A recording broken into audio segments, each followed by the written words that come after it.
We often hear this phrase, be in the present moment, from spiritual masters.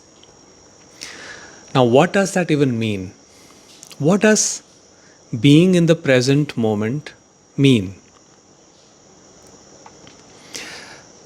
I will give you example of Ramesh Balsekar, the way he explained this concept. And he says, the very essence of being in the present moment means the absence of sense of personal doership. What does that mean? That means one does not consider oneself or the individual or the person as the doer of actions. Now, when this realization dawns that there is no individual doer of an action and that things are simply happening to no one. Actions are happening and their corresponding consequences are also happening. But there is no doer of any action and there is no receiver of any consequences. But the actions do happen and consequences of those actions also happen. When this is understood, the unreality of mind gets exposed. So, what happens is one experiences a natural state of peace and calm, which means everything that arises in this very moment is accepted without mind running its logic as to what is acceptable, what is unacceptable, what is right, what is wrong, what is good, what is bad, what is moral, what is immoral, what is virtue, what is vice. Mind, without swinging into the opposites, becomes quiet, and the witnessing of what is happens. Not what should or should be, but what is. That means things the way they are happening right now. Total acceptance of that. But the problem is that our sense of personal doership is so high. We so strongly believe that I am the doer of my actions that we are unable to accept things as they are happening. We are unable to accept what is. And that becomes the pain of our existence. Because the mind keeps swinging between what should be or should not be. I want the world to be a certain way. World should be like this. World should be more kind. People should be more kind. People should be more understanding. I should be more intelligent. I should be more compassionate. I should be more spiritual. I should understand this, I should understand that. The mind is just swinging from one direction to the other. And that causes confusion, conflict, chaos when one is trapped in that dualism. When one is holding on to one side. Because then identifications become strong. And with the strengthening of that identification, this doer entity or the separate self also strengthens. So it becomes very difficult for one to remain calm, peaceful, and accept what is, which means it becomes difficult for one to be in the present moment. The whole idea is that in this present moment, there is no me, the doer entity which is doing anything, but simply being in which everything is arising, including thoughts and emotions and sensations, pleasurable, unpleasurable. But everything is seen as an arising without taking ownership of anything. So what is? The acceptance of what is the highest freedom. To be able to witness what is the unaltered flow of life is peace, is harmony.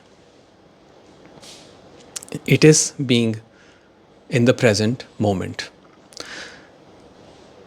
But Ramesh also says that this sense of doership is so high in us because, we have been taught since childhood.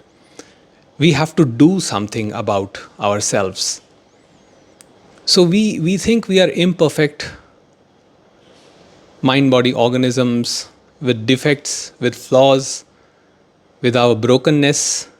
We try to find solutions. We try to become better. We try to become whole. We try to attain enlightenment or awakening or any other concept so that we can feel peaceful, forgetting that we don't need to feel peace because peace is what is and whatever is arising in it. So, witnessing this whole movement of mind, trying to analyze, trying to find out how to be in the present moment is chaos. And a majority of people will not succeed if they try to be in the present moment because it does not require effort. And we are so conditioned to effort in life. As I said earlier, that we have been told that to achieve things in life, we have to use effort. If you want to achieve power, position, prestige, admiration, adulation, you have to use effort. But then all these things can be achieved through effort, but they don't give peace and happiness. That is also seen. So, where is my peace? First, I gather so many accumulations, material possessions, concepts, so much knowledge. I read all the scriptures, I read all the philosophies, I listen to all the masters, but there is no peace. I'm just gathering knowledge, worldly knowledge. But that is all born out of thought which is divisive. It is split. So if thought is in one direction, there will automatically be another thought in another direction. And those two directions will be in opposition. That means there will be conflict. So what does one do about this? And the masters say, just be here and now. That means suspend your belief. Totally give up your belief in being a personal doer of actions. And then you will see beauty, radiance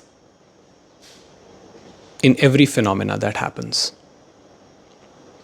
Without trying to judge it, with the analytical mind, the limited mind, the conditioned mind, which is always small, limited. So, when the ego mind subsides, along with its sense of personal doership, something beautiful opens up. A vastness in which there are no conditions. A love that is complete. Love that does not require external conditions to be a certain way, which is peace, which is harmony, which is perfect order even in the midst of chaos.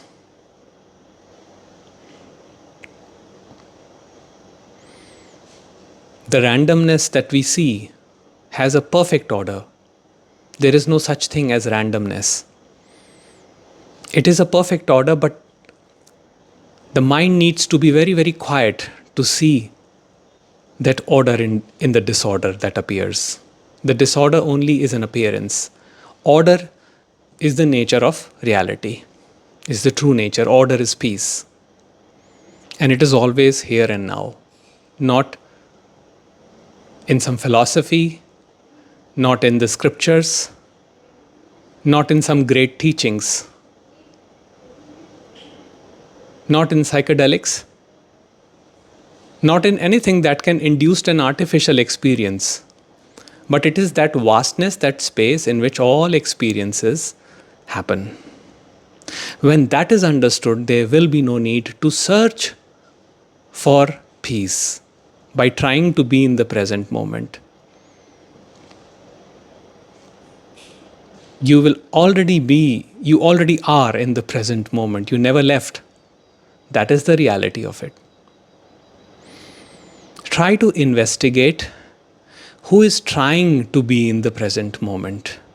And that is your cue. That is the place where you start. So try this. Try to analyze.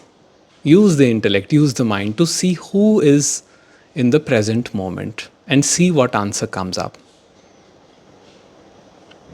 This may be a big revelation.